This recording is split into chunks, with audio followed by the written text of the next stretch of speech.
Salut les amis et bienvenue à nouveau dans cette chaîne. Dans cette vidéo, on va passer en revue les 9 outils indispensables pour mettre en place un environnement de développement full stack. Et dans les vidéos suivantes, on va installer et configurer chacun d'entre eux. Le premier outil dont nous avons besoin, c'est un éditeur de code. Et aujourd'hui, l'éditeur de code le plus utilisé est sans doute Visual Studio Code. Aujourd'hui, ça s'installe dans tous les systèmes que vous pouvez imaginer et tous les systèmes l'acceptent facilement. Une fois notre éditeur de code a été installé, nous aurons besoin d'un langage de programmation de référence. Le langage que nous allons utiliser tout au long de notre apprentissage, pour moi, c'est Python qui est sans doute le langage de programmation de référence côté serveur. Et ce qui est bien, c'est qu'on va tout de suite associer notre langage de programmation à un framework qui est Django. Django, c'est le troisième outil qui va nous permettre tout simplement de structurer nos différents projets. Et les amis, j'apprécie particulièrement Django aujourd'hui parce que ça nous facilite le développement. Ça vient avec un système déjà intégré, que ce soit un système d'authentification, un système d'administration déjà codé et nous avons juste besoin d'apporter quelques modifications. On ne recrée plus la roue avec cet outil. Ce qu'il faut savoir également, les amis, c'est qu'aujourd'hui, on ne pourra pas parler de développement back-end avec Python et Django sans parler d'un environnement virtuel de travail. Imaginez-vous, vous avez deux projets. Le projet A utilise ses dépendances, le projet B utilise ses dépendances.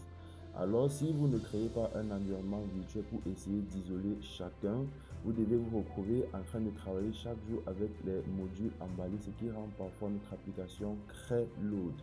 Ce qui fait qu'en sorte que dans notre outil, on va également installer un environnement virtuel pour chaque projet que nous allons développer. Une fois on va développer tout notre système d'API avec Django, on aura besoin d'un outil pour pouvoir tester toutes les différentes requêtes, que ce soit tester les systèmes d'authentification avant même de penser au front-end. Et cet outil pour moi, j'ai décidé de choisir Postman. C'est vrai, Postman n'est pas l'unique. Il y a Swagger qui est intégré généralement aux différents frameworks de programmation. Mais dans cette vidéo, nous allons utiliser Postman pour tester toutes nos différentes requêtes. Côté backend, voilà en gros les outils que nous devons utiliser tout au long de notre apprentissage. Maintenant, côté front-end, on va également présenter les différents outils qui vont nous servir. Et pour moi, j'ai décidé d'aller sur un framework basé sur JavaScript, le framework React.js.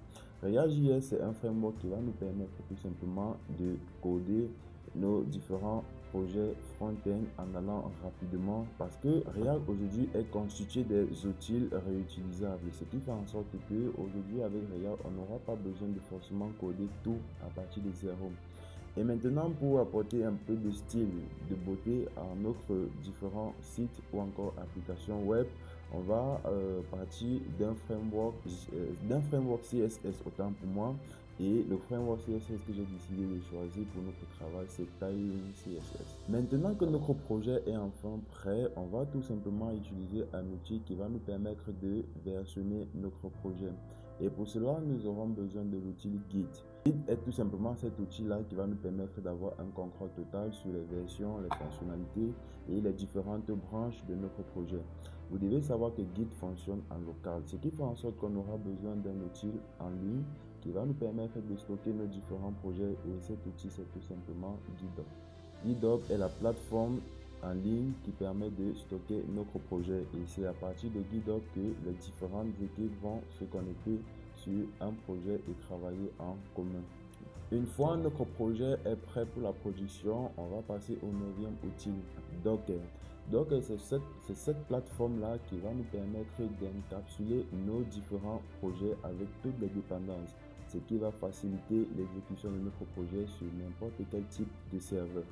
Et pour finir, les outils qui s'intègrent de façon transversale dans tout le workflow qu'on vient de citer, c'est tout simplement nos différents assistants, Claude, ChatGPT et Gemini.